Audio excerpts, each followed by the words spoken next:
Muzika është gjuha internacionale e krejt botës. Do re mi fa sol la si, 7 mrekulli. Dokumentar. Tash kur e mendoj, cili do ta bënte një punë të tillë sot? Prin të parë, të them në muzikë. Baba ma bleu një fisharmonik. Ti pas burin me sharki e me raki, pse së mbosh si? Më thoshin që kam talent për muzikë. Dokumentar. Shkroi e lexoi notat muzikore si ndër më të rrallët e epokës së tij. Ai ka gërrit kokën. Ai ishte një emër jashtëzakonisht i vlerësuar. Dokumentar. Radio Dokumentar.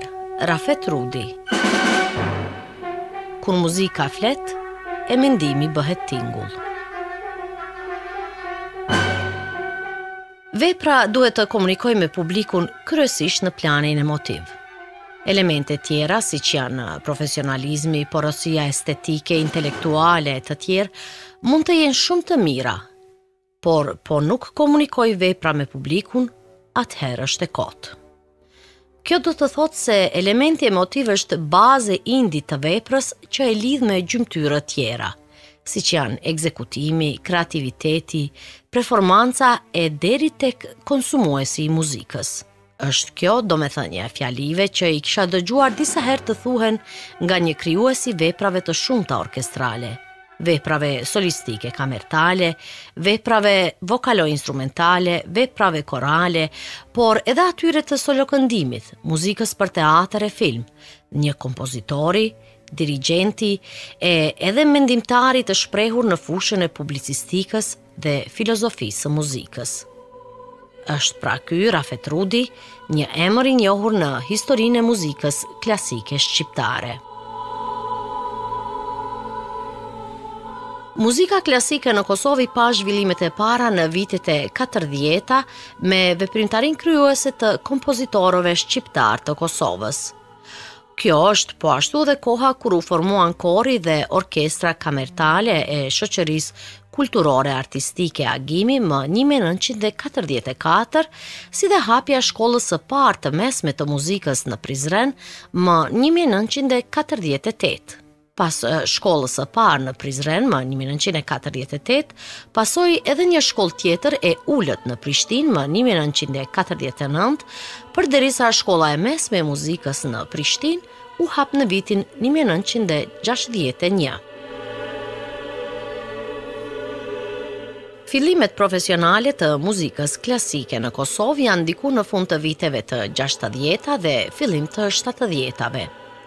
Kthesë të rëndësishme në profesionalizimin e jetës muzikore do të bëj, siç dihet në atë kohë, ardhja e një gjenerate të tërë të muzikantëve profesionist, kompozitor dhe dirigent të diplomuar në drejtimet përkatëse, të cilët në një interval prej 5-6 vjetësh gjithsej, kthehen nga studimet e mbaruara në qendra të ndryshme jugoslave, Esat Rizvanolli, Fahri Beqiri, pastaj ata më të rinj si Zeqiria Ballata, Bahri Qela, Rauf Dhomi, Rafet Rudi, Bajar Berisha, Bashkim Shehu e të tjerë.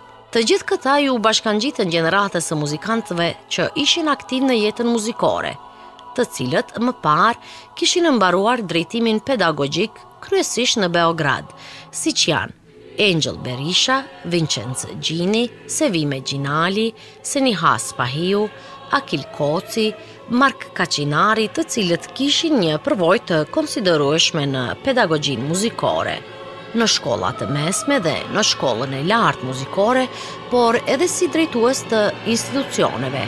Kështu e thotë profesor Rafet Rudi në librin e tij, Libri im i kujtimeve, botuar në 2025. Veprimtaria krijuese e muzikës klasike në Kosovë fillimisht ishte me vepra korale a kapella, të cilat ishin përpunime të materialeve të muzikës folklorike. Rafet Rudi si kompozitor ka lënë një trashëgimi të pasur duke kontribuar në pasurimin e artit muzikor dhe duke i dhënë zë emocioneve dhe traditës e kulturës tonë. Ky radiodokumentar do të hedhë dritë mbi jetën dhe veprën e tij, duke zbuluar rrugën e tij artistike dhe ndikimin që ka pasur tek muzika shqiptare.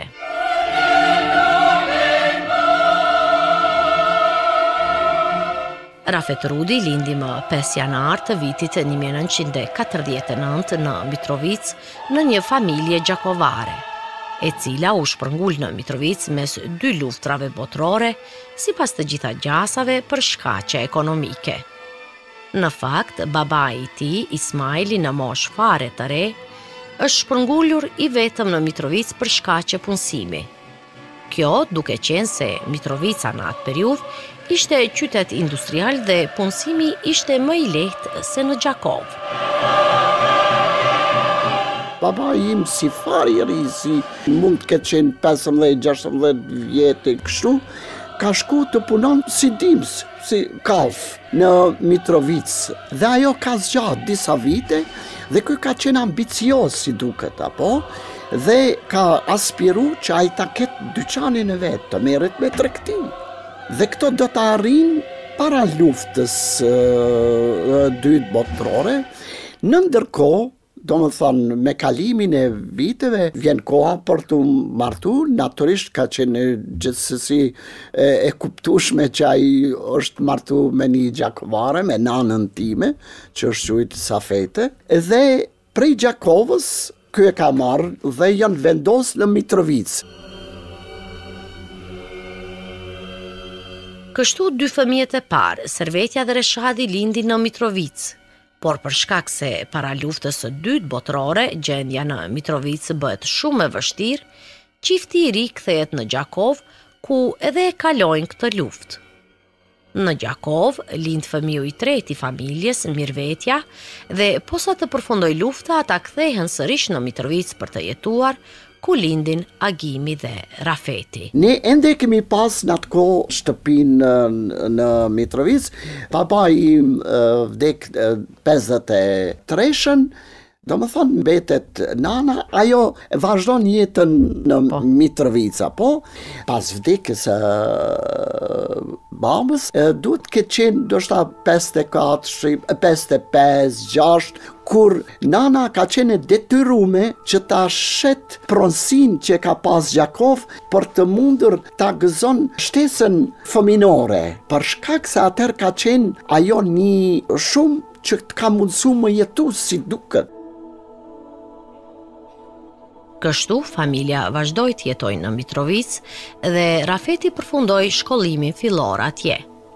Babai i tij, i cili në kohën e tij kishte të përfunduar medresen, ishte një adhurues i madh i arsimit.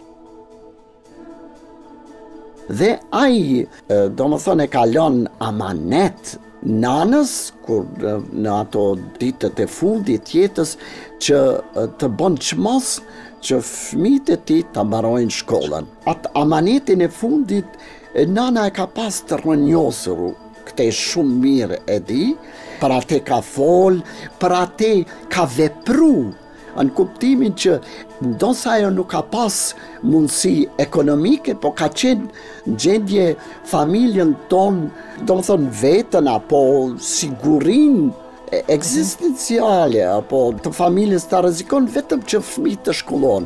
Dhe ne jemi, më duket, një prej familjeve të rralla që 5 fëmijë gjithë kemi mbaruar shkollimet e larta.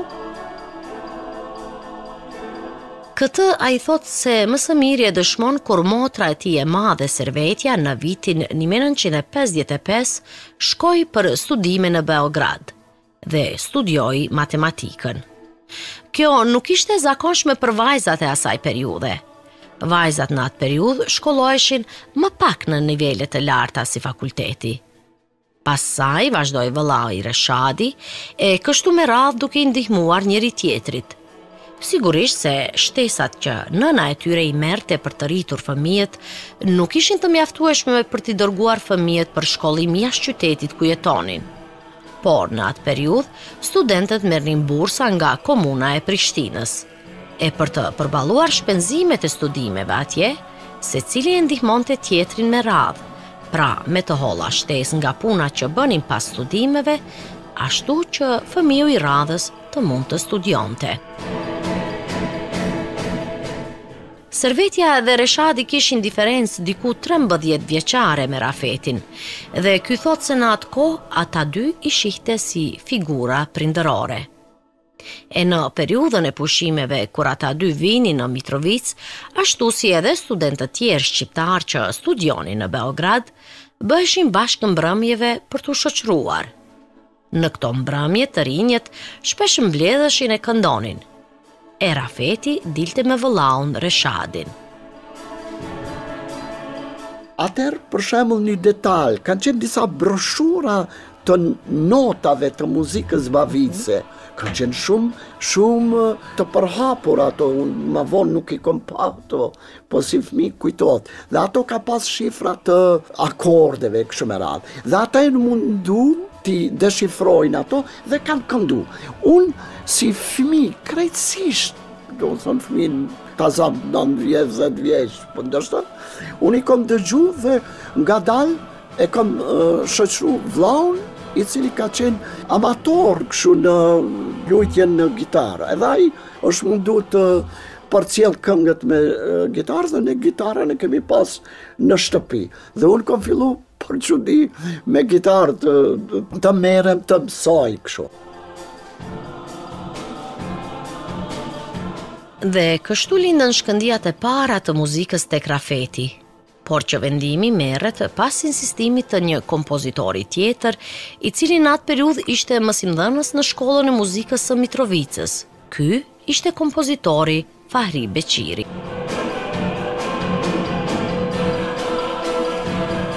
Një personazh tjetër që për mua është mjaft I rëndësishëm në jetën time, në zhvillimin tim, Fahri Beqiri, I cili në atë kohë ende nuk kishte fillu studimet në Beograd, po sa kishte mbaru shkollën në Prizren të muzikës dhe një njeri jashtëzakonisht dinamik, një njeri organizator, një animator I muzikës, ai në atë kohë punonte në shkollë të ulët të muzikës, e cila që nga viti 54 vepronte.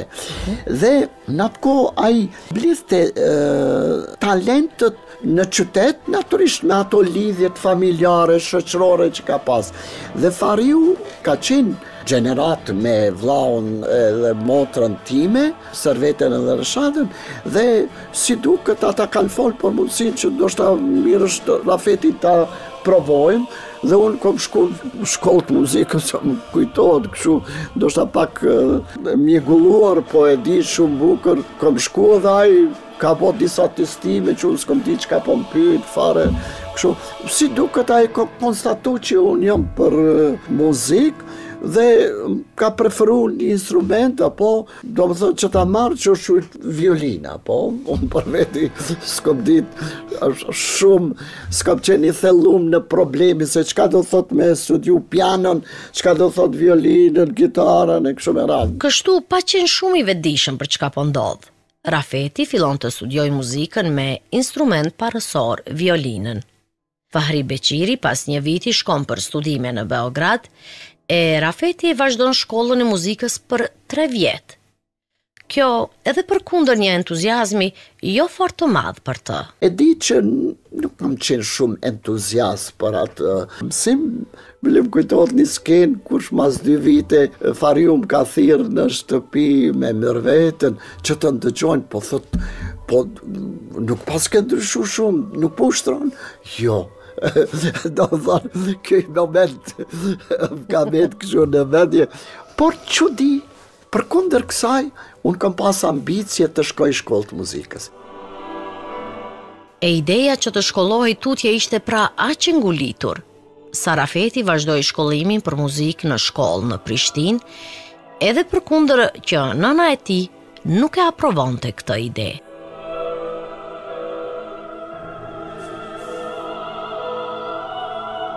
Shkuar janë shkollë të muzikës në një qytet tjetër nuk ka qenë e lehtë, ai ka qenë një ndërmarrje goxha e madhe, se lëvizja Mitrovic Prishtinë ka qenë shumë e mundimshme dhe nana ime ka kundërshtu në atë kohë. Ka kundërshtu për shkak se ka thonë një fëmijë, unë isha 14 vjeç, kështu jo fizikisht atë do thoni fort, dhe ai ju ka dhimbë që fëmiu do thonë. Dhe mund ta marrni me mend, kjo më kujtohet shumë kur unë e kom regjistru shkollën me ndihmën e madhe të Reshadit, Servetit, sidomos Reshadit, se ai ka qenë në atë kohë në Beograd dhe unë kom bajt korrespondencë dhe kom kërku prej tij ndihmën në kuptimin kështu moral apo këshillues që unë ta regjistroj. Nuk e di pse ka qenë kjo bindje ime që duhet gjithsesi të shkoj në shkollë të muzikës, por fal Reshadit apo dima që më ka dhënë ka qenë vendimtare që unë ta regjistroj. Do më thonë, në këtë mënyrë unë kam fillu të kyqem më seriozisht në botën e muzikës.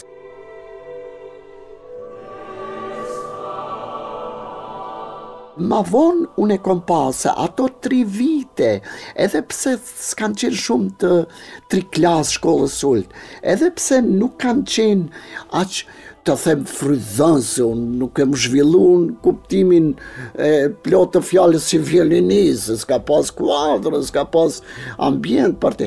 Ato kanë qenë, unë e konsideroj vendimtare, se përmes asaj unë viç kom fillu të mendoj se duhet shkoj në shkollë profesionale, shkollë të muzikës. Dhe kjo ka ndodhur, kjo e ka shkaktu të them shkuarjen, orientimin tim definitiv në muzikë, në shkollë të muzikës, dhe pastaj është një histori tjetër.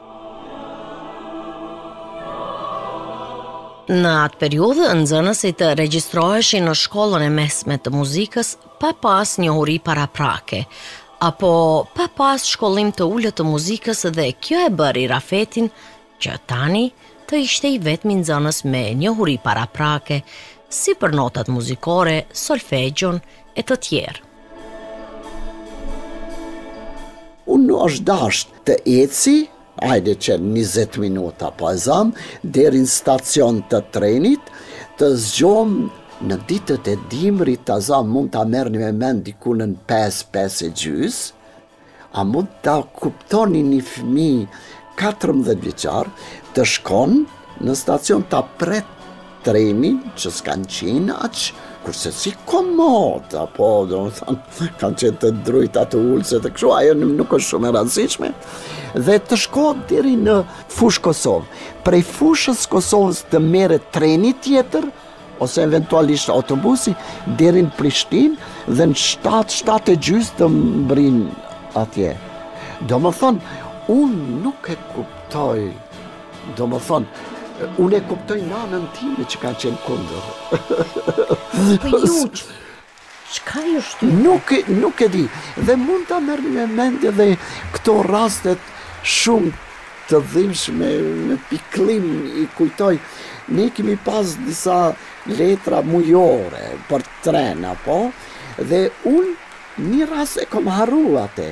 Dhe kondukteri, për shembull, më ka nal aty, më ka qitë prej trenit, duhet këtë qenë ja 2-3 kilometra, po? Mund ta marrni me mend një skenë tillë, unë se para me dhe unë nuk e di qysh ka qenë durushme, nuk e di, është e paspjegueshme, nuk e mbaj në mend atë pasionin dhe ajo djenja që do të flijon për te, nuk e di ato, ajo ka qenë ndoshta nënkuptueshme, ndoshta një lloj veprimi mekanik i kuptueshëm, apo ne duhet të shkojmë në shkollë.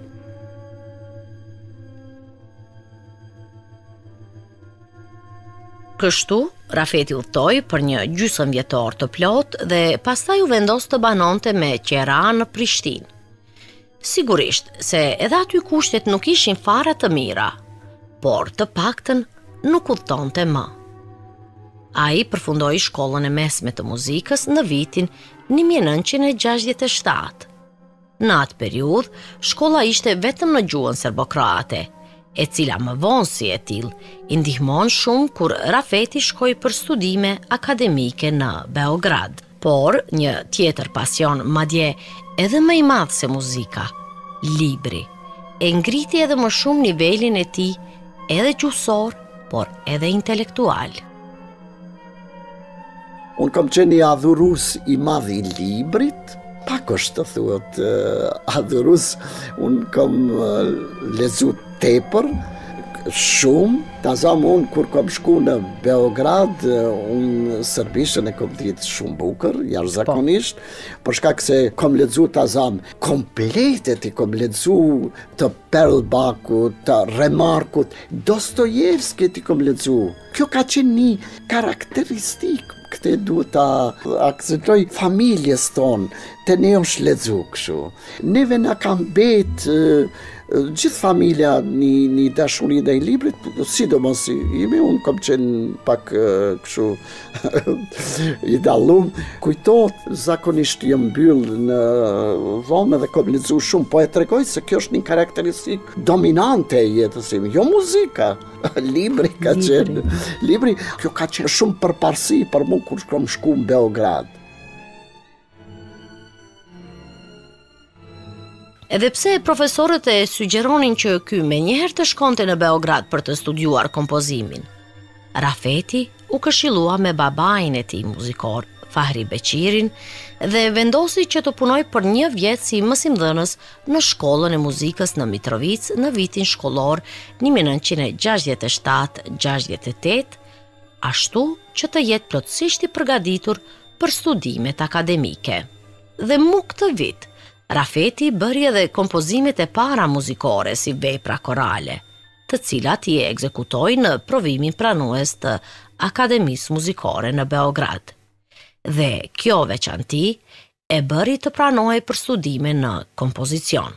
Ai studioi këtë deg për 5 vjet në klasën e profesorit Predrag Milošević dhe diplomoi për kompozicion në vitin 1974, por studioi dhe dirigjimin, ku diplomoi në vitin 1973.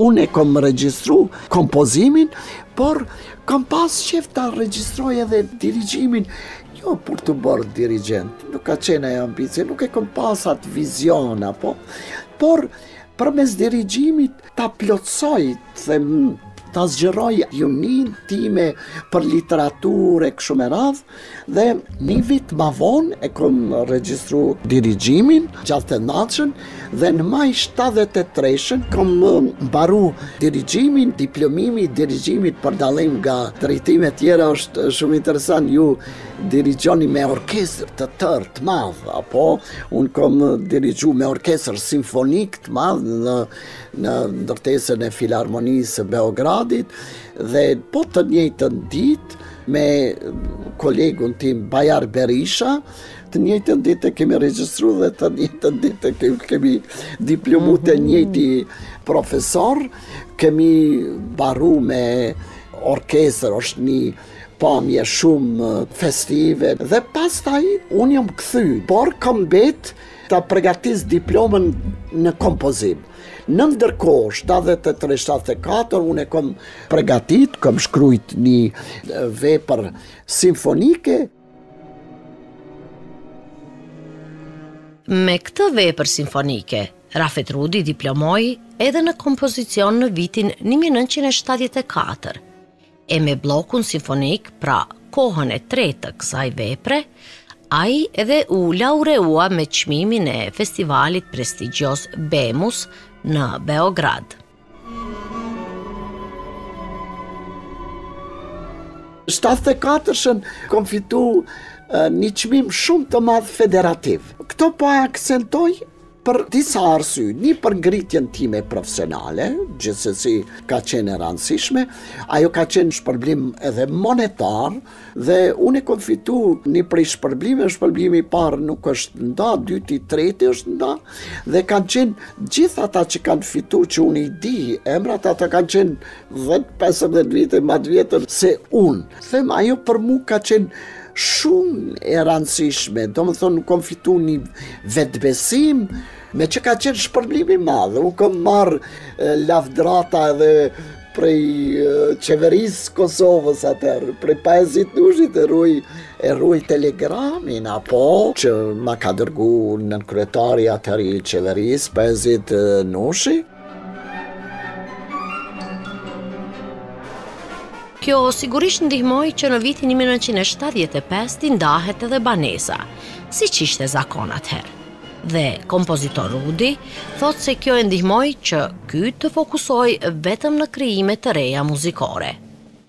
Ai tani kishte filluar edhe si mësimdhënës nga nëntori i 73-s në shkollën e mesme të muzikës në Prishtinë, si dhe fillon me punë si producent i orkestrës simfonike të Radio Prishtinës në vjeshtën e vitit 1975. Por këtu punoi shkurt, pasi në atë periudhë duhej të kryente shërbimin e rregullt ushtarak 1 vjeçar. Nga nëntori vitit 1976, ai filloi me punë si profesor i analizës së formave të muzikës dhe kompozicionit në Akademinë e Muzikës në Prishtinë, e cila u formua në vitin 1975, ku punoi deri në pensionimin e tij në vitin 2018.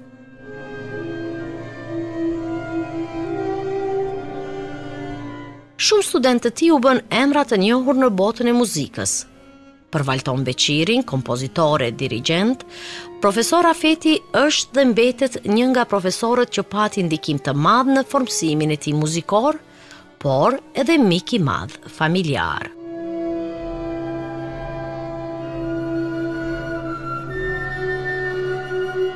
Fillimisht emrin e profesorit Rafet Rudi e kam dëgjuar nga prindrit e mi, si një kompozitor me sukses të garantuar, thëke babai, në moshën time të re, kur realisht nuk kam menduar që muzika do t'jetë edhe profesioni im jetësor. Ai ishte nxënës si prindve të mi, më vonë edhe kolegë me babain, dhe pikrisht kur e kam regjistruar Akademinë e Arteve gjithsesht drejtimin e kompozimit, unë kam përzgjedh profesorin Rafet si profesorin tim. Pra më vonë në vitet e 80-ta kam patur fatin që të punojmë bashkë në fakultet. Dua të theksoj se krahas raporteve pedagog-student, pra në 2 gjeneratat me familjen time, profesori Rafet ishte dhe mbetit mik i sinqert dhe njeri i dashur i familjes son. Natyrisht në komunikime të ndryshme, në diskutime rreth muzikës, me një themi stil të veçantë, me disa batuta të cilat ndonjëherë edhe nuk e kuptonin me të parën, themi, por ka pas një lloj të satirës në disa segmente të bisedimeve dhe apo të prezantimit të problemeve të ndryshme në muzikë. E respekti që gëzon profesor Rafet Rudi, besoj është i jashtëzakonshëm në shumë gjenerata gjatë një kohe prej dekadash në ambientin ton kulturor në Kosovë. Thot kështu Baki Ashari, ish nxënës dhe më pas edhe kolegi i tij. Duke nisur nga shkolla mesme e muzikës, ku në kam qenë i pranuar pikërisht nga komisioni ku ka qenë kryesor profesor Rafet Rudi, dhe ai më ka përcjellur gjatë tërë kohës shkollimin tim të mesëm, pastaj me ndikimin e tij të drejt për drejt, unë jam motivuar dhe përgatitur profesionalisht për të pranuar në fakultetin apo Akademinë e Muzikës në Ljubljanë të Slovenisë. Ka qenë ndikimi i tij i themi jashtëzakonshëm, insistimi i tij duke besuar në aftësitë e mia, talentin që kam pas në atë kohë si djalosh i ri, duke ndikuar edhe në familjen time që të më suportojnë në atë drejtim, me që pastaj na kanë lidh profesioni, edhe unë jam marrë me dirigjim koral, sikurse edhe profesor Rafet Rudi, dhe për çudi, pikërisht këtu ku jemi sot në Radio Kosovë, përpara ka qenë, siç e dim, Radio Prishtina, ka ekzistuar kori profesional i Radio Televizionit Prishtinës, të cilin vetë Rudi e ka themelu. Personalitetin e Rafet Rudit kam emocione të veçanta, nuk mund të flas vetëm si një muzicient anësh, por sot e kësaj dite jeta ime dhe urtimi im profesional dhe artistik është tepër ngushtë i lidhur me autoritetin dhe punën e Rafet Rudit. Edhe vajza Donika e ndjen jo vetëm baba, por edhe inspirim e mentor në muzikë e jetë. kemi pas dhe vazhdojmë të kemi një lidhje shumë të ngushtë, që nga fëmiria ai ka qenë ma shumë se një baba, ka qenë mentor, shok dhe bashkëpunëtor. Në formimin tim si artiste dhe si një njeri, ka qenë shembulli më i mirë se si duhet dashur puna, libri dhe si duhet dashur natyra. Për mu ka qenë dhe vazhdon të jetë shtys dhe përkrahje e pakusht. Të qeni të dy kompozitor është pika e rëndësishme që na ka bashku. Mbaj mend si fëmijë, po edhe matutje gjatë formimit tim si kompozitore, për ne koha lirë ka nënkuptu analizën e veprave të mëdha muzikore. Dhe ky moment ka qenë nga momentet ma të bukura, për shkak se nuk ka qenë vetëm punë, ka qenë dashuri që përmes tij kam ushqyer dashurinë për muzikën. Biblioteka personale e profesor Rudit dhe shprehja e tij e krijimit të një arkive personale ndihmoi shumë studentët të njihen me veprat botërore, në kohën kur një gjë e tillë ishte tejet sfiduese, thot kompozitori Beqiri. Krahas punës pedagogjike dhe meritave si krijues dhe kompozitor i vlerësuar jo vetëm në Kosovë, por edhe në Evropë, profesori Rafet duhet çmuar edhe për disa elemente të rëndësishme me ndikim në kulturën tonë muzikore. Profesori Rafet na ka mundësuar njohjen direkte me teknikat kompozicionale dhe veprat e shekullit 20 përmes bibliotekës personale. Pra ajo bibliotekë ishte e vetmja dritare për të gjithë studentët e asaj kohe. Pra ishte një oazë kulturore, muzikore dhe e hapur për të gjithë ne. Gjatë kohës së studimeve natyrisht ne nuk disponojmë me mundësitë që i ofron sot teknologjia dhe interneti. Prandaj të kesh mundësi të gjetjes së partiturave të kompozitorëve aktual të kohës ishte tepër sfiduese për ne si student, mos them e pamundur. Për fatin ton, profesori Rafet dispononte me një bibliotekë të jashtëzakonshme. Jo vetëm të partiturave të kohës, por edhe të librave, botimet e ndryshme muzikore, e po ashtu edhe incizime të veprave të rëndësishme të shekullit 20. Në fakt, dua të them se në formsimin tim muzikor, përveç orëve të themi standarde pedagogjike që mbaheshin në fakultet, rolin më të madh e kanë luajtur analizat, dëgjimet e veprave, diskutimet me profesorin pikërisht në ambientet e bibliotekës personale të profesorit Rafet Rudi. Gjatë kohës së studimeve dhe formimit të tij si kompozitor, Rafet Rudi kishte mundësinë e dëgjimit të veprave të artistëve me renome botërore, si Krajan, Krips, Rozhdesnjevski, Shostakovich, Cage e të tjerë, të cilat ekzekutoheshin nga orkestrat me renome si Filharmonia e Berlinit, Filharmonia e Vjenës e të tjera. Kështu gjatë 5 vjetëve të qëndrimit në Beograd, Rudi ishte në influencën e kompozitorëve neoklasik si Shostakovich, Prokofjev, Bartok e të tjerë dhe kompozoi vepra të gjinive të ndryshme, solistike, kamertale dhe simfonike. Në ato vepra që shkruajt nga 75 deri dikun 80 janë vepra në kuptimin e shkrimit, në kuptimin e orientimit stilistik shumë më avancume si ato që është mësuar në Beograd. Por kjo ka zgjat shkurt, kam kultivu një muzik atonale, por ato vepra gjitha që janë shkruajt, kanë qenë vepra që vështirë kanë mundur të ekzekutohen këtu në Prishtinë. Dhe ka një mori vepra të mia nga ajo kohë, Rojtja, Metamorfoza për orkestër, hardcore, koncerti për gitarë, orkestër hardcore, kështu me radhë. Ato janë ekzekutuar në Opati, unë kam qenë shumë i lidhur, aktiv me Opati, domethënë që nga studimet, po edhe ma vonë kur është formu shoqata kompozitorëve të ne, dhe ne kur kemi qenë formalisht bashk organizator të ati festivali, me që ai ka qenë festival i 8 shoqatave të kompozitorëve. Dhe pamja e muzikës time ka qenë mjaft ambicioze në orientimin stilistik, pikërisht në ndikim të këtij ambienti që unë kam fillu ta shijoj. Periudhe rëndësishme në karrierën e kompozimit të Rafet Rudit është edhe qëndrimi i tij në Paris, si bursist i qeverisë franceze nga viti 1979 deri në vitin 1980.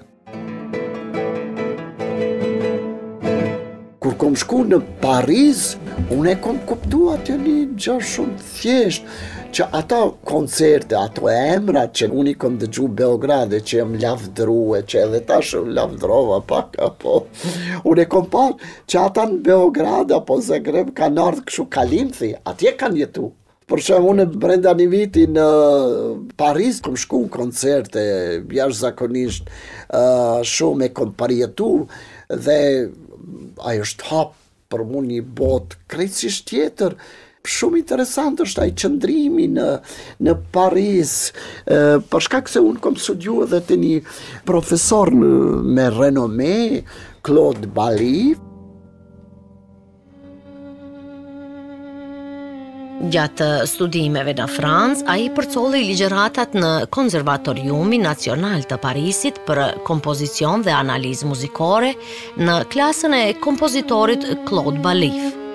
Si refleksion i studimeve në Paris, ai shkruajti veprat, suite vogël për kitar 1981, Kantata Flijimi 1983, Fantazia in si 1985 për violinë e piano, koncerti për kitare orkestër harkor 1986 e të tjerë.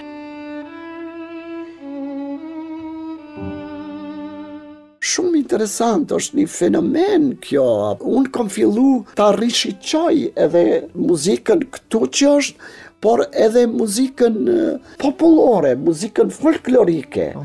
Aq sa kom pa që kemi vlera që afërsia e bën që ne nuk i shohim, apo ne kemi dëgju me profesorin tim Claude Bally muzikën e polifonisë së jugut. Duke qenë i bindur natyrisht që do ta intrigon dhe më ka interesuar mendimi. Dhe ai ka thënë se po m'duket një muzikë të dy kompozitorëve nga shekulli 12, Francesc Léotin Perrotin, janë kompozitor të shkollës të njohtë të Notre Dame dhe të filleve të muzikës profesionale në Evropa, po, dhe mu më ka intrigu ajo. Por ajo është befasu me pasurin e këndimit polifonik shqiptar, që ka ndiku në sens të unë, po, dhe është një periudhë tjetër kur unë kom filluar dhe ta lumtoj veten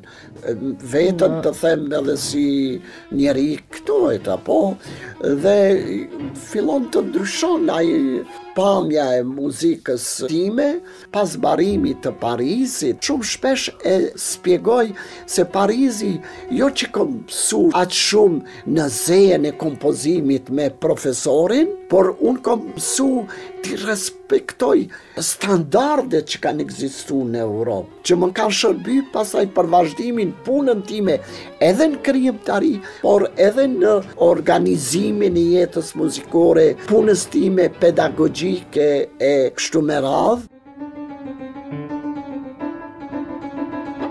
Duke qenë i lidhur shumë me librin, bisedat kryesisht filozofike me profesorin Bally, jeta në Paris, bën që Rafeti të zotroj shumë mirë gjuhën frënge. Por, ky qëndrim së shumti i ndihmoi ta kuptoj veten dhe kjo ndikoi shumë edhe në krijimet e tij të reja. Rudi pra fillon një fazë të re krijuese ku idiomi i muzikës postmoderne është integruar në krijimtarinë e tij në mënyrë diskrete, me çrast vërejmë në veprat e Rudit rizbulimin e tonalitetit, që atij i shërben si burimi i impulsit të ri krijues. Thot kështu muzikologja Aygül Temirjanova Basha në biografinë e publikuar nga vetë profesor Rudi. E kjo tendencë shfaqet sidomos me veprat e viteve të 90-ta si I care UBS për solist, kor, dy piano dhe perkusione, dhe posaçërisht në ciklin Afresk Arbëresh, këmbanat arbëreshe për piano solo, Afresk Arbëresh 3 për 2 piano, kor, perkusione, narrator dhe tape e të tjerë. Cikli Afreska Arbëresh është një etapë mjaft e rëndësishme e kompozitorit të Rafet Rudi, e cila në fakt filloi para studimeve në Paris, e që vazhdon ende, duke hulumtuar me përkushtim më të përqendruar format më arkaike të muzikës shqiptare.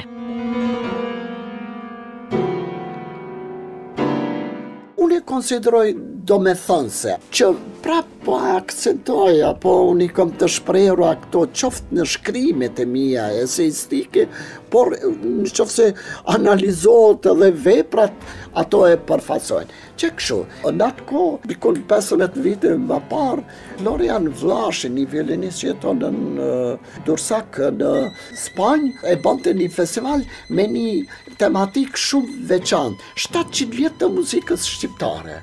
Dhe më propozon që një kompozitor të shekullit 15 që ka jetu në Itali, muzikën e të cilit e kishte zbulu një organist muzikolog italian, Domenico Morgante.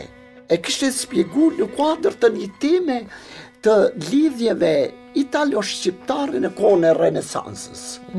Dhe ai I kishte deshifru ato këndimet krishtare që kanë qenë, dhe edhe aty unë kom pa elemente, mandej ky ka qenë interesum kuadër të atë festivali, ta promovon muzikën e Jan Kukuzelit nga shekulli 12-13.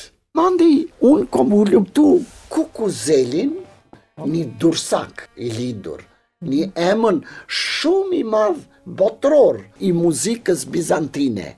Edhe në muzikën e tij unë kom gjetë elemente dhe e kom vu në peshoj muzikën arbreshve, rritit bizantin, muzikën Kukuzelit dhe muzikën tonë popullore.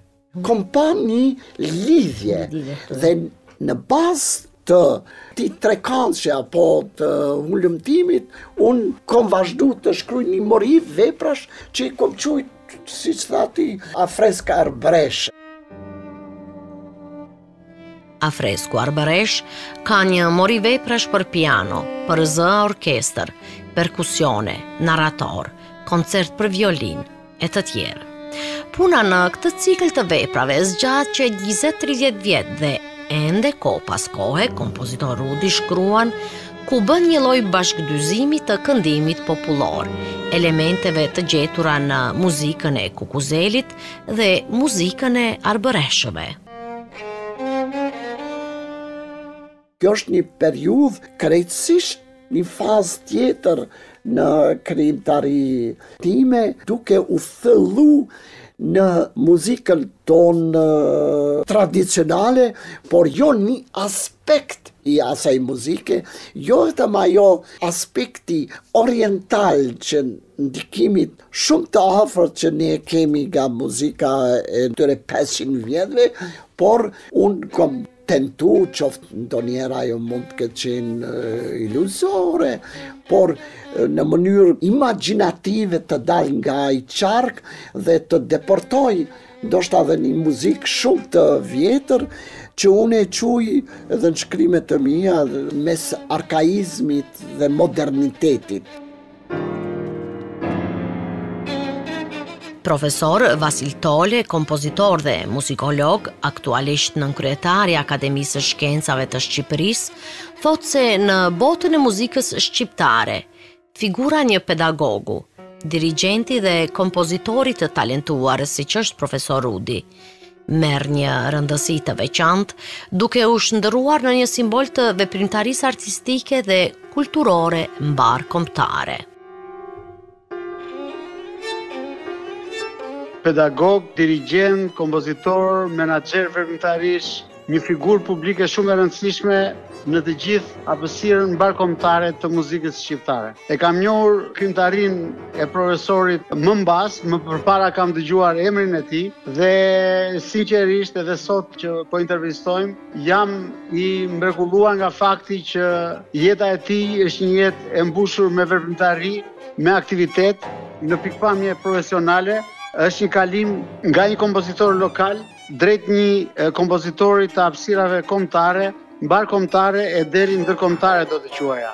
dhe kjo gjë reflektohet edhe në stilin e tij, në krijtarinë e tij muzikore, e cila në vitet 70, me njëherë pas përfundimit të studimeve për kompozicion në Konservatorin e Parisit, përshkroi disa ngjyrime neoklasike, por gjithmonë duke ruajtur atë tharmin e një kompozitori që vinte nga një vend me pasuri të mëdha folklorike siç është Kosova dhe Shqipëria, për të kaluar drejt një faze që mund ta konsideronin dhe atonale në vitet 80. Dhe këto ka disa vepra që reflektohet kjo tendencë dhe sigurisht për mendimin tim faza më interesante e tij është periudha postmoderne e pas viteve 2000 ku opusi i krijtarisë së profesorit është zgjeruar së tepërmi. Veprimtari tjetër e rëndësishme e kompozitorit Rafet Rudi është edhe dirigjimi. Ai me ftesë të drejtorit të produksionit muzikor të Radio Prishtinës, Severin Kajtazit, punoi si dirigjent i korit profesional të radio-televizionit të Prishtinës në periudhën 1980-1987. Kom fillu dhe kom një tetor vitit 80, edhe kom punu për 6-7 sezona me korin profesional të radios dhe kom punu shumë me përkushtim të madh, edhe kemi pas prezentime në shumë vendet në meset të ndryshme të ish Jugosllavisë, në festivale të ndryshme, kështu ka qenë një aktivitet shumë i madh. Dikun 87 pas një incidenti të vogël apo në atë kohë të tmerrshme të përzierjes politike në kultura, po në atë koncertin në këtë salën studios profesionale të Radio Prishtinës, është bërë një tubim i madh për ditën e radios, apo kanë qenë aty udhëheqësit të Serbisë dhe të Kosovës, aparati shtetëror, dhe unë nuk e kam këndu këngën për titull.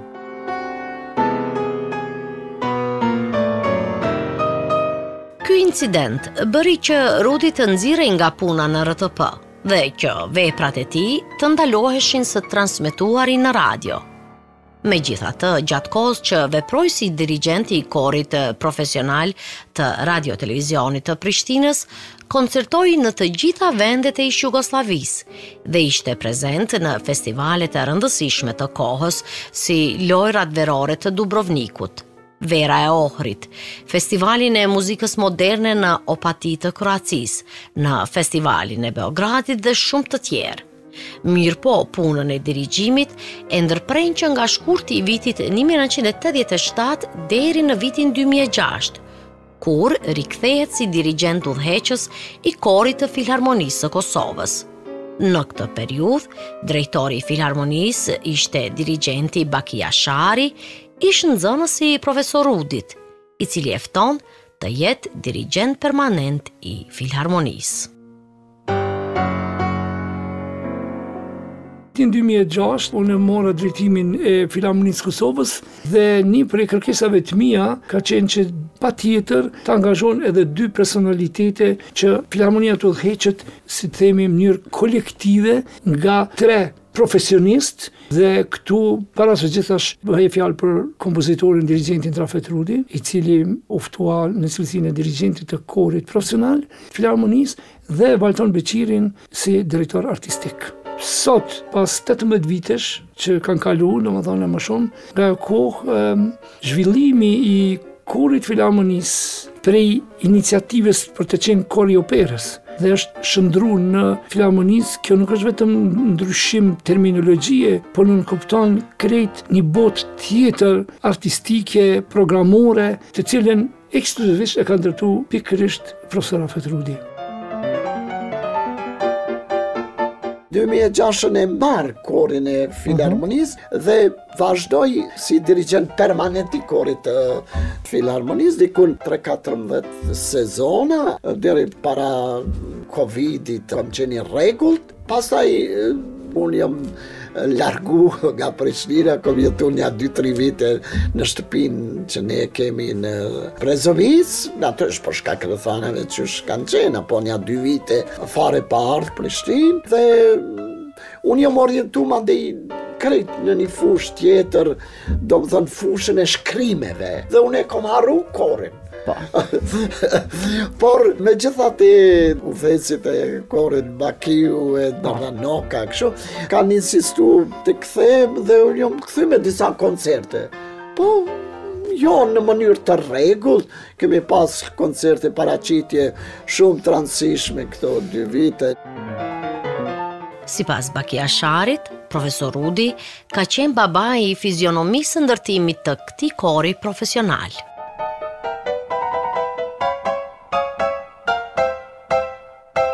Unë tash e kam shumë problem me fol për profesor Rafet Rudi, sepse në një aspekt edhe konsideroj edhe si një prind kur unë kam qenë fëmijë praktikisht kur kam filluar rrugtimin tim, dhe e ka ndikuar drejt për drejt në shkollimin tim.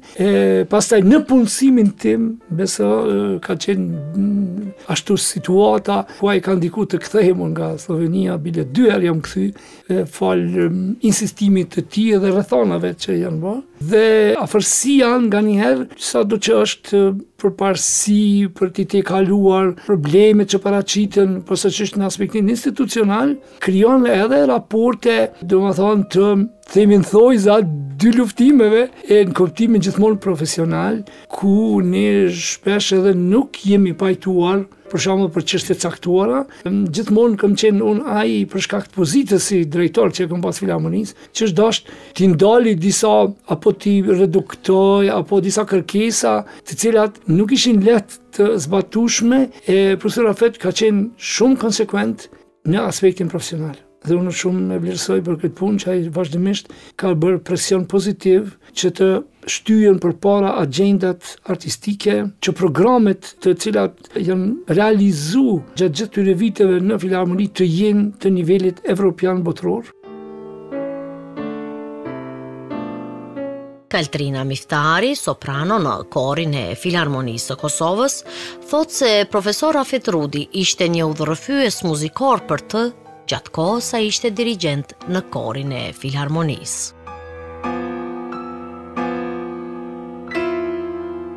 Është vërtet një nder të flas për profesorin Rafet Rudi, jo vetëm si një figurë shumë e rëndësishme kulturës sonë muzikore, por edhe si dikë që ka ndikuar thellësisht në rrugtimin tim artistik.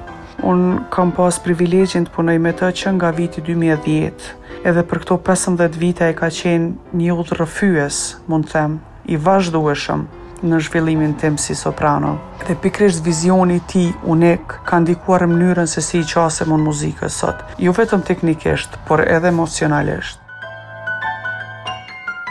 Kaltrina ndihet e nderuar që ka pasur rastin të interpretoj në disa nga veprat më të rëndësishme të profesor Rudit. E kisha veçu këto Lament of the Sea ose Vajtimi i detit, e cila është kompozuar posaçërisht për zërin tim dhe mënyrën time të të kënduarit. Edhe për këtë jam pafundësisht mirënjohëse. Mendoj që trashëgimia e profesorit Rudi është e jashtëzakonshme, jo vetëm si kompozitor e dirigjent, po si një njeri që na sfidon vazhdimisht të shkojmë më thellë, të mendojmë më ndryshe, edhe ta trajtojmë muzikën si diçka të shejtë. Edhe çdo herë puna me të nuk ka të bëjë vetëm me notat, kisha me thonë, por ndoshta me të vërtetën që duhet ta tregojmë përmes tingullit. Rafet Rudi, si gjithnjë, edhe gjatë periudhës kur punoi si dirigjent i korit të Filharmonisë, insistonte që t'u jepet hapësirë kompozitorëve vendor, e në veçanti të rinjeve, rrëfen dirigjenti Baki Ashari. Praktikisht në çdo koncert të orkestrës që të ketë vepra të kompozitorëve kosovar. Është kujdes edhe për prezantimin e veprave të kompozitorëve shqiptar, themi tash nga Shqipëria, gjithnjë me atë orientimin e përfaqësimit tonë dhe zhvillimit ngritjes natyrisht të krijimtarisë tonë në nivel që mund të krahasohet me vendet evropiane.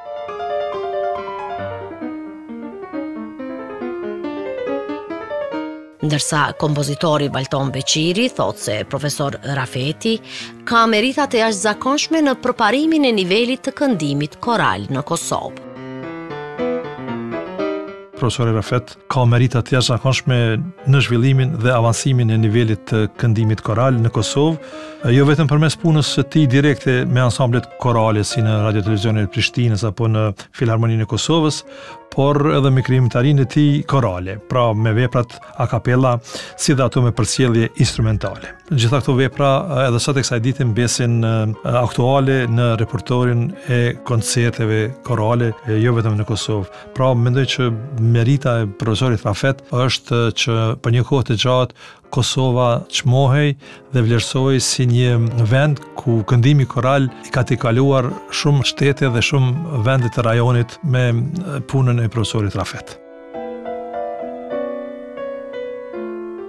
Gjatë punës së tij si dirigjent i korit të Filharmonisë së Kosovës, realizoi me qindra paraqitje publike me programe a cappella. Koncertoi në shumë vende si në Maqedoni, Kroaci, Shqipëri, Itali, Angli e të tjerë. Në drejtimin e tij, kori dhe orkestra e Filharmonisë realizuan një mori veprash të rëndësishme vokalo-instrumentale, si Misa dë Dur e Mozartit, Vespro della Beata Virgine 1610 e Monteverdit, Kantata numër 28 e Bachut, Gloria e Vivaldit, Mesha dë Dur e Beethovenit, Requiemi i Mozartit e të tjerë. Veprimtari tjetër e profesor Rafet Rudit është edhe si themelues e bashkëudhëheqës i festivaleve dhe qendrave për muzikë. Ai në vitin 1999 u bë bashkëudhëheqës i qendrës kosovare për muzikën e re, e cila u formua nga fundi i vitit të 99 me ndihmën e Vanessa Redgrave dhe me mbështetjen e kompozitorit Philip Glass. Fillimisht, kjo qendër u formua si vazhdimsi e festivalit The Return, të mbajtur në shtator të vitit 1999 me Vanessa Redgrave dhe pjesëmarrjen e emrave të njohur europian në kuadër të ndihmës për Kosovën e pas luftës. Profesor Rudi ishte si refugjat në Maqedoni gjatë bombardimeve të NATO-s dhe në atë periudhë filloi të punonte për Radion 21, kur në telefon i lajmërohet Vanessa Redgrave.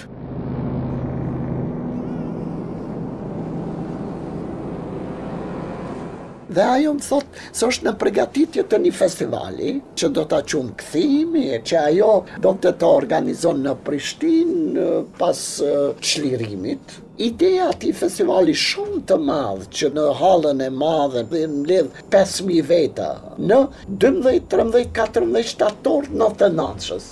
Kanë marrë pjesë emrat shumë të njoftën, botror, Patricia Kaas, Lulu, Le Bohème, Philip Glass, një prej personaliteteve më të mëdhenj të muzikës botrore, apo nismëtari muzikës postmoderniste. Dhe Vanessa Redgrave, përmes këtij festivali ka menduar të ndihmon institucionet tona, po, dhe unë i kom propozuar në atë kohë që ajo jemi në formim të qendrës për muzikën e re, dhe ajo eventualisht mund të na ndihmon, ajo moralisht të them na ndihmoj, por në ndërkohë për shembull një sinjale mora se edhe artistët japonez kanë organizuar një koncert humanitar për Kosovën dhe dëshirojnë një donacion të japin dhe ishte Aki Takahashi, një pianistër e njoftën, që ajo mu drejtu, ne filluam në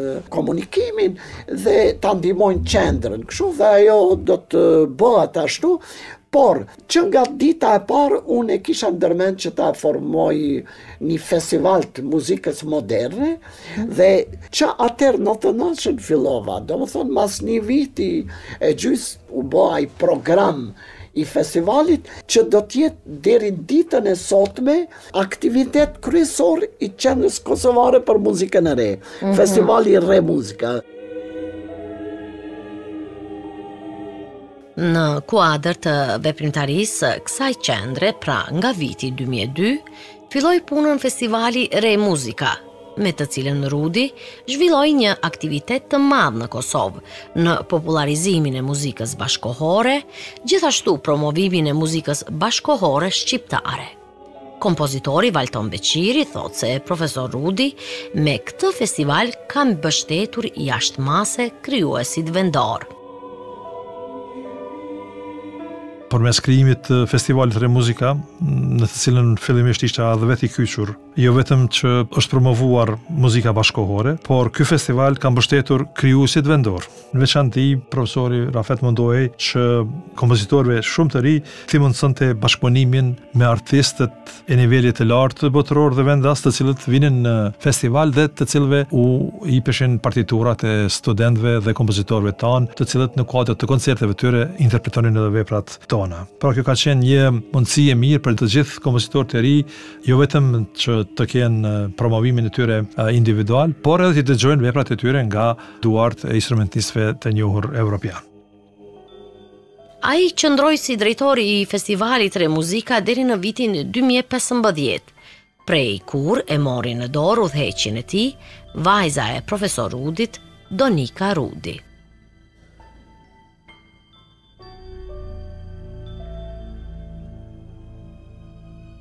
Re Muzika vjen si festival ndërkombëtar me fokus në muzikën e shekullit 20, që jo vetëm sjell emra të rëndësishëm të skenës ndërkombëtare, po edhe si platformë për mbështetjen e krijuesve tanë, stimulimin dhe nxitjen e kompozitorëve tanë në krijimin e veprave të reja. Përgjatë 24 vitesh, ajo gërmon dhe vën pa artistët tanë, duke pasuruar krimtarin tonë. Sot, Re Muzika në supe ka mbi 500 vepra të krijuesve tanë, të incizuara dhe kjo fal insistimit aso kohe të babit, i cili me këmbgulje ka bërë këtë. Dhe po këtë qëndrim, Re Muzika vazhdon të mbaj edhe sot. Ky element është në ADN-n e festivalit dhe punës që tash u bëj në Re Muzika si udhëheqëse e festivalit që nga viti 2010.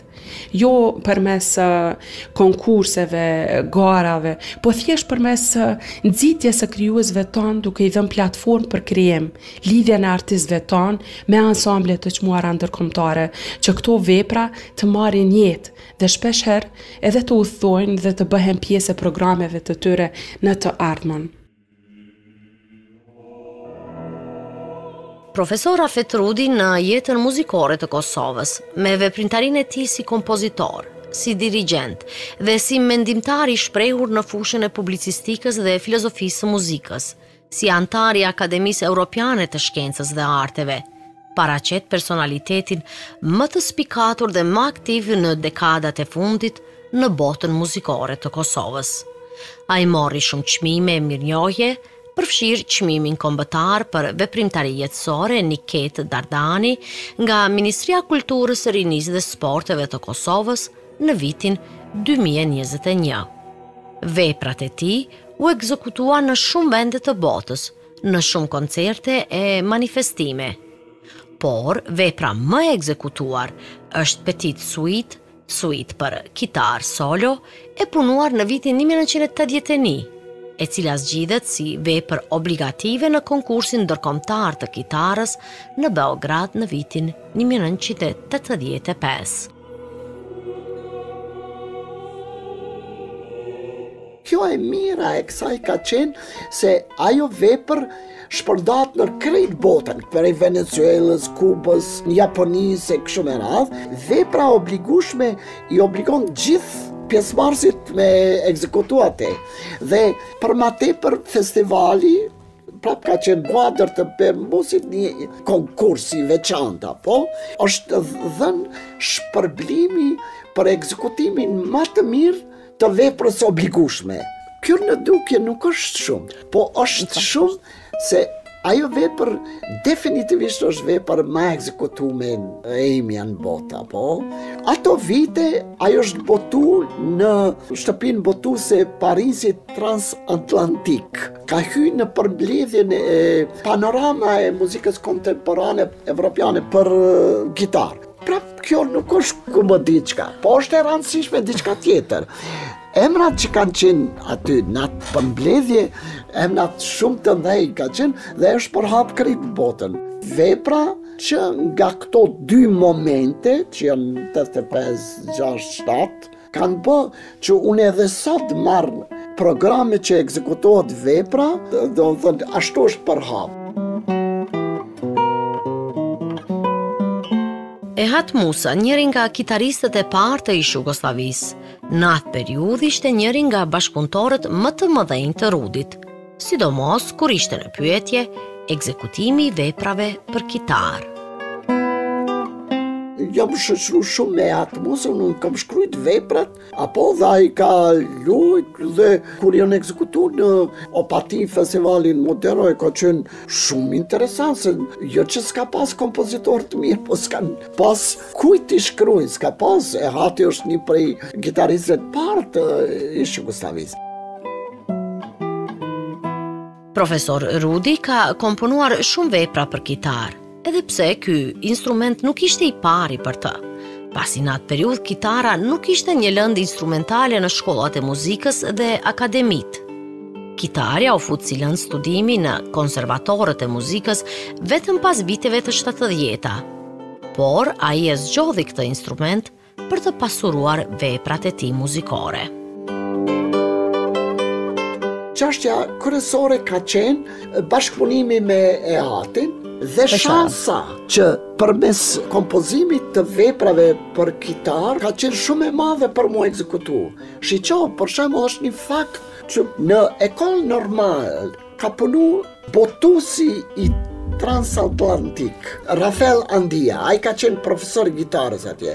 Dhe ai më tregon se me vite gjithë studentët e konservatorit apo e kanë luajt suitën për gitarë. Edhe në Zagreb, instrumentistët që kanë mbaruar atje viteve 70-80, të gjithë i kanë luajt veprat e mia për gitarë, të qoftë sonatën, qoftë suitën. Darko Petrinjaku ka qenë profesori i Petritit, Gjevdet Saçis që ka studiu përpara. Zagreb unë e kam pas mik, ai ka ekzekutuar edhe premierën të sonatës për gitarë dikun 84-shën, dhe ai ka bërë shumë që syta dhe sonata të jenë pjesë e programeve.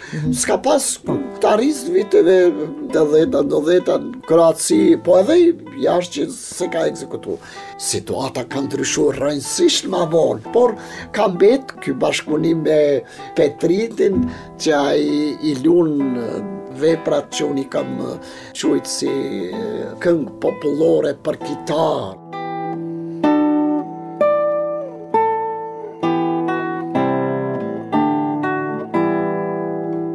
Një fushë shumë e rëndësishme që e përcjell profesor Rafet Rudin është edhe publicistika. Kjo fushë ka përcjellur që nga viti 1974. Ka mbi 400 shkrime të ndryshme nga fusha e publicistikës, si dhe shkrime të ndryshme nga fusha e estetikës dhe filozofisë muzikore. Njëkohësisht është edhe autori shumë teksteve mësimore. Pra pasioni i tij, libri, nuk është vetëm për t'u lexuar, por edhe për të shkruar nga vetë ai. Shkrimi i tij i parë, që fliste për akordet e Kosovës 1974, u botua në gazetën Fjala në janar të vitit 1975. Një ditë në shtëpi 74-shën vjen Zeqeria Ballata dhe Jusuf Gërvalla dhe më këshillojnë që të shkruaj. Atëherë kom fillu artikullin parë të shkruan dhe ajo ka qenë një artikull vlerësues apo përmbledhës për akordet e vitit 1974. Është botuar 15 janar 75-shën. Nga ajo kohë në mënyrë konstante me ndërprerje të kopaskoshme unë shkruaj. Në vitet 70-ta unë kam qenë, ndështë është pretensioze të them, shumë i thellu në librat filozofik, do më thonë estetikës edhe filozofisë, jashtëzakonisht shumë.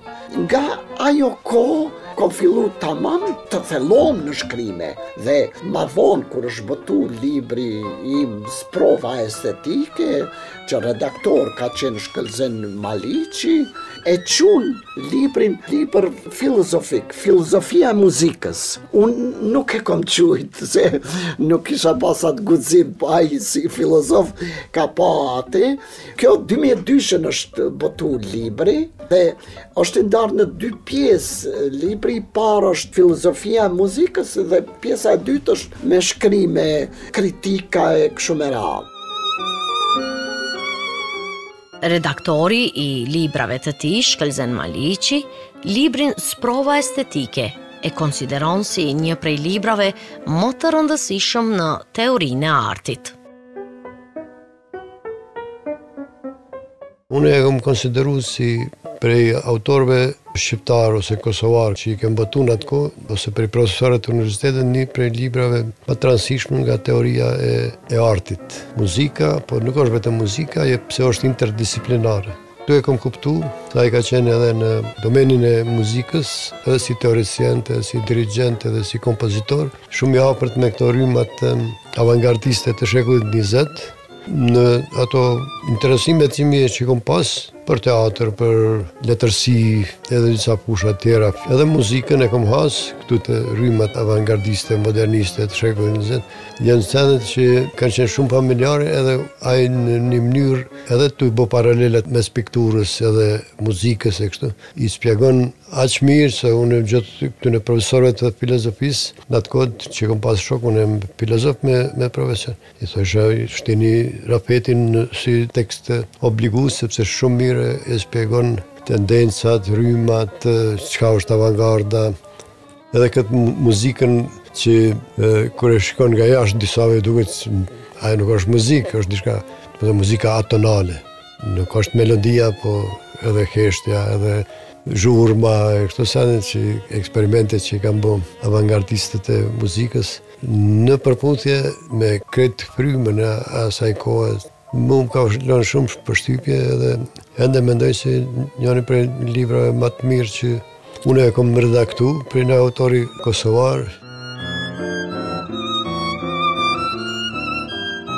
Me shkrime u morë shumë në atë periudhë, por që e zvogloj si ndërmarrje në periudhat kur punonte si dirigent i korit të filharmonisë, pasi nuk i premtonte koha, por pa e ndërprer asnjëherë. E në vitet të 90-ta shkrimi për të nuk ishte vetëm kënaqësi, por edhe forme e sigurimit të mbijetesës, pasi dihet mirëfilli që të gjithë shqiptarët u pushuan nga puna, nga regjimi atëhershëm i Serbisë.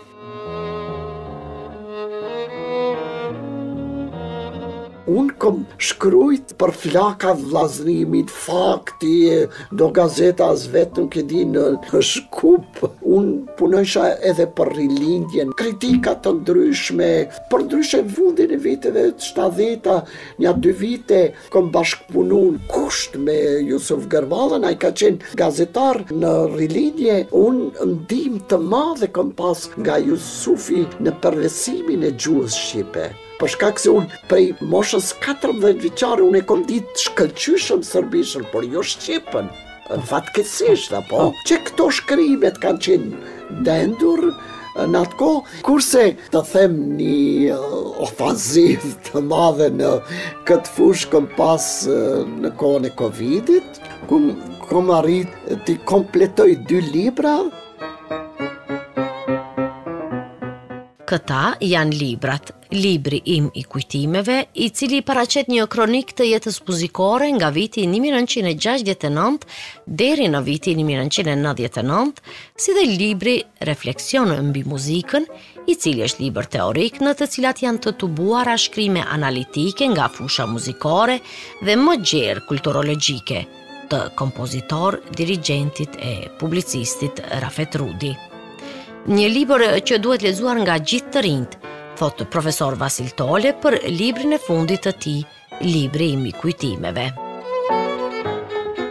Pata rastin të lexoj librin e kujtimeve të tij të jetës dhe do t'i sugjeroja të gjithë lexuesve në mënyrë të veçantë muzikantëve që të njihen me këtë personalitet të kulturës sonë, me sfidat dhe me problematika që ai ka përballur në procesin e tij krijues, e cila nuk ka qenë thjesht e lidhur me unin e tij krijues, por me një shqetësim të përhershëm të Rafet Rudit për të lartësuar krijimtarinë muzikore shqiptare, interpretimin, ngritjen e formacioneve muzikore dhe të institucioneve muzikore në Kosovë, çka të gjithë jemi mirënjohës.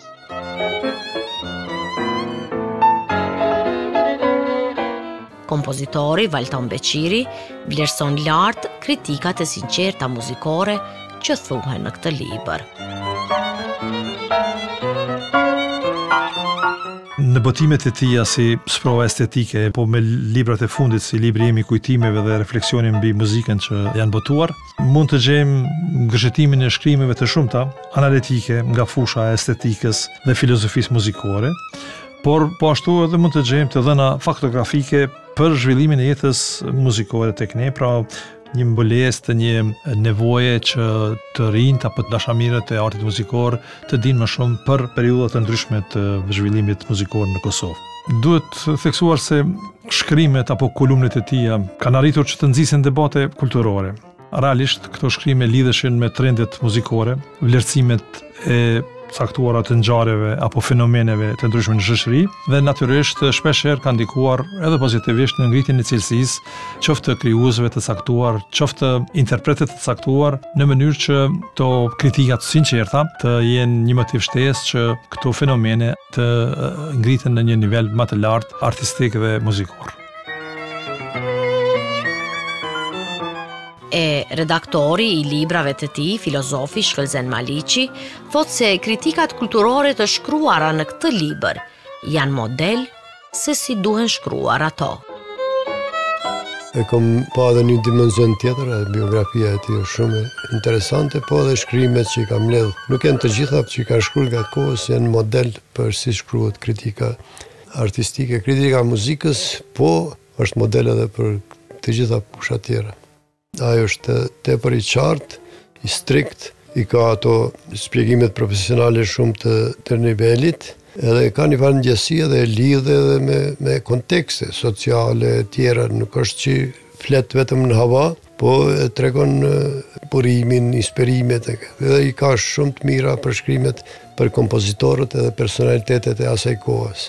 E ka një farë kronike prej viteve 60-70, kur e ka vetë ka qenë edhe pjesëmarrës, po edhe din me i vlerësu, nivelizu, me i tregu se edhe shumë bukur edhe është një model se si me sinqeritet tregon gjërat që kanë qenë. Për ato unë e respektoj shumë.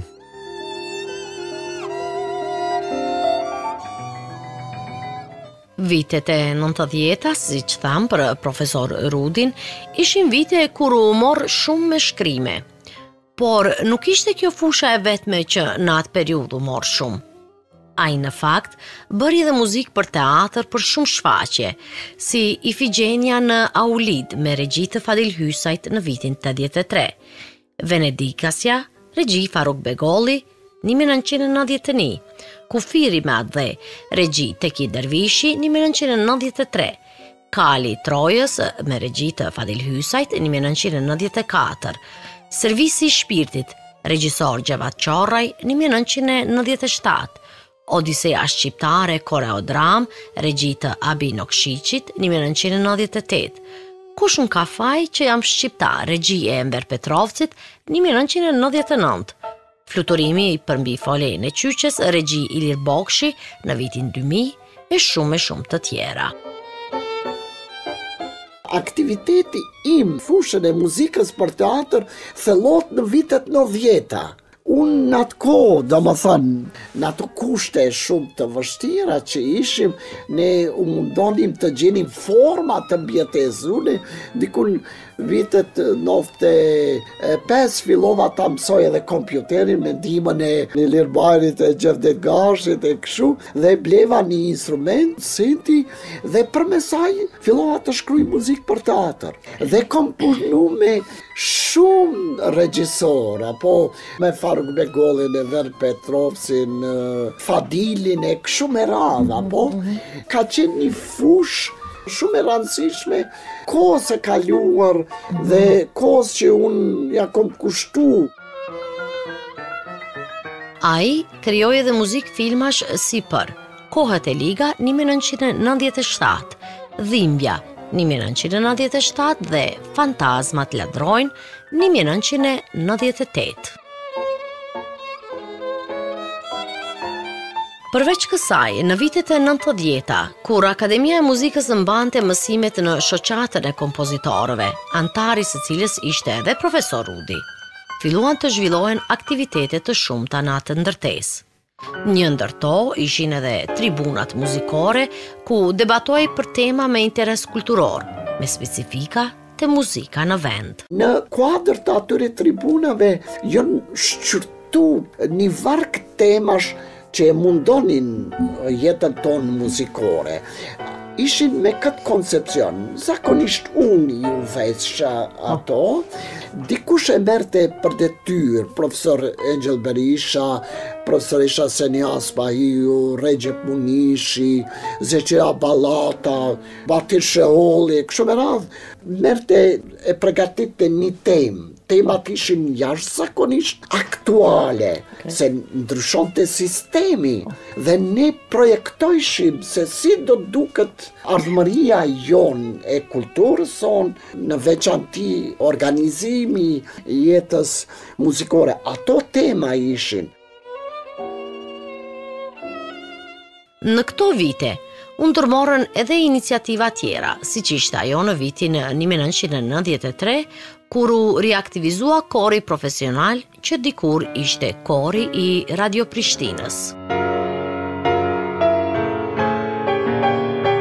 Bajtëm një koncert, u shtrum dikur 2 muj, 3 muj në lokalet e shoqatës dhe e qujtëm kori madrigalist dhe bajtëm koncert 23 dhjetor 93-shës në Institutin Albanologjik të Kosovës dhe ishte disa ditë para se të mbyllej dhunshëm. Qysh dihet, aktiviteti i fundit ishte me korin madrigalist.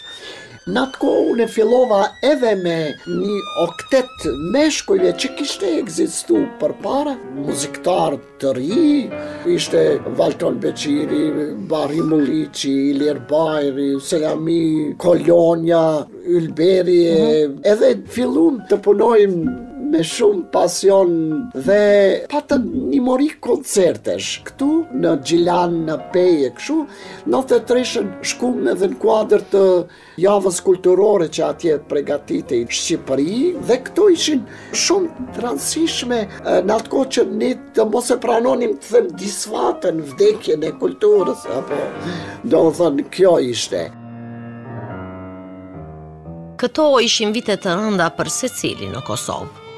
Shumë profesor dolen jashtë shtetit për të siguruar mbijetesën e ata që mbetën këtu filluan ndonjëherë të mireshin edhe me punë që nuk ishin të profesionit të tyre.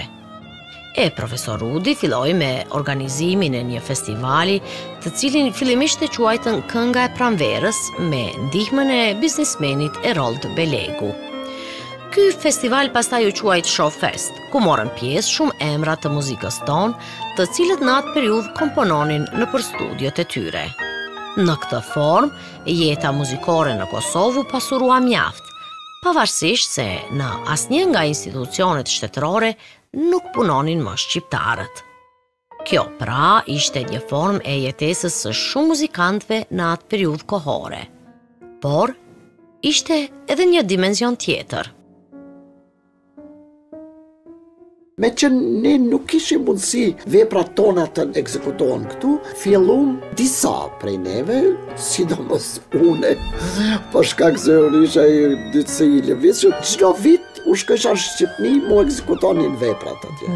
Kjo është shumë e rëndësishme për krijimtarin time. Do të thotë që unë nuk e ndërpreva krejtësisht krijimtarin, sa ato shihnin dritë atje. Unë në atë kohë bashkëpunoja shumë me Ibrahimin, kompozitorin ton të mirënjohur. Kjo është një bashkëpunim i jashtëzakonshëm që kam pas, me një mori iniciativash, qoftë për ekzekutimin e veprave të mia atje. Ai ishte sekretar në lidhjen e kompozitorëve dhe shkrimtarëve. Ajo ka qenë një periudhë jashtëzakonisht e madhe e bashkëpunimit tim me Fejimin, një miqësi që do të mbetet natyrisht deri në vdekjen e tij në 97, që mbetet një prej bashkëpunimeve më të mira dhe më domethënëse në jetën time. Muzikologu e kompozitori Vasil Tole thot se profesor Rudi kishte marrëdhënie të mira me të gjitha personalitetet e muzikës.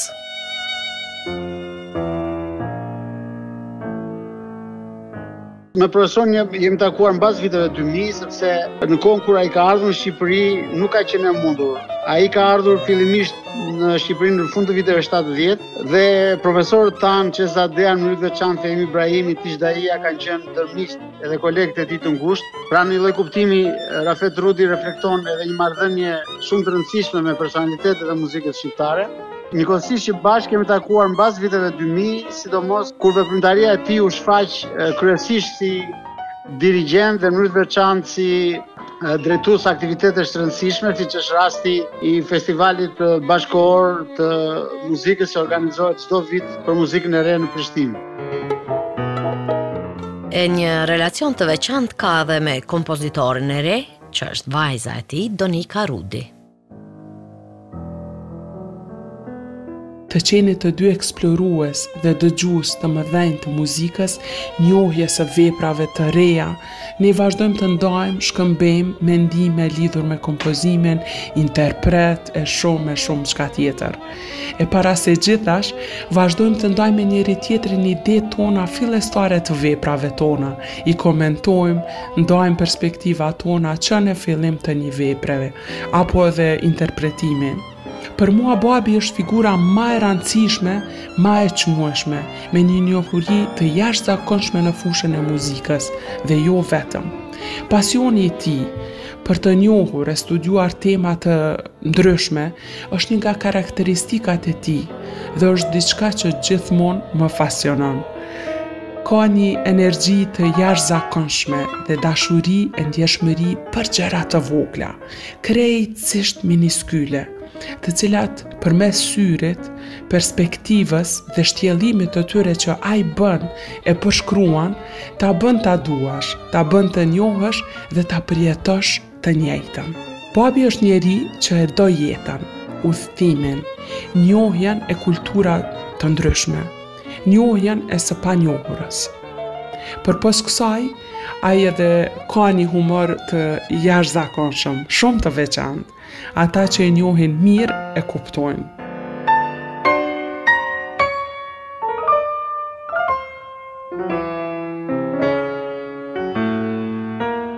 Muzika e profesor Rafet Rudit ka qenë një mjet për të promovuar një identitet të pasur muzikor, duke u lidhur ngushtësisht me popullin dhe historinë shqiptare. Ai ka lënë një ndikim të pashlyeshëm të brezat pasues të kompozitorëve shqiptar, duke qenë një model për shumë prej tyre, jo vetëm për talentin dhe pasionin e tij, por edhe për angazhimin që ka pasur në ruajtjen e trashëgimisë kulturore shqiptare nëpërmjet muzikës, por edhe shkrimeve të tij. Kontributi i madh i tij në historinë e muzikës është i pakontestueshëm, si dhe mbetet një aset i çmuar për artin dhe kulturën shqiptare, pasi veprat e tij kanë kaluar kufijtë e kohës.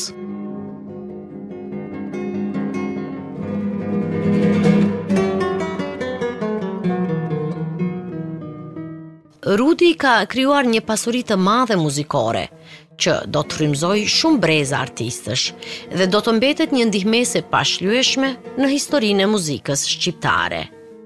Ai ka qenë një udhëheqës i muzikës shqiptare që ka treguar se si një kompozitor mund të përdor harmoninë, ritmin dhe emocionet për të krijuar diçka që përtej notave mund të preki shpirtin e një kombi. Pikrisht siç shprehet edhe vet profesor Rafet Rudi.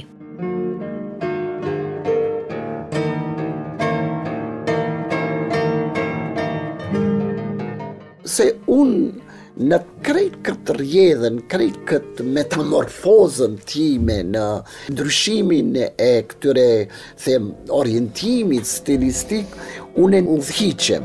Vepra artistike duhet të komunikoj në bazën emocionit.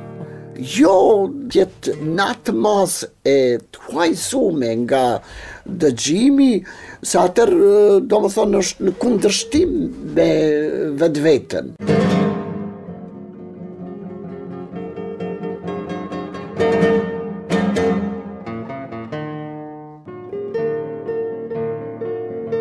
Kur muzika flet, e mendimi bëhet tingull.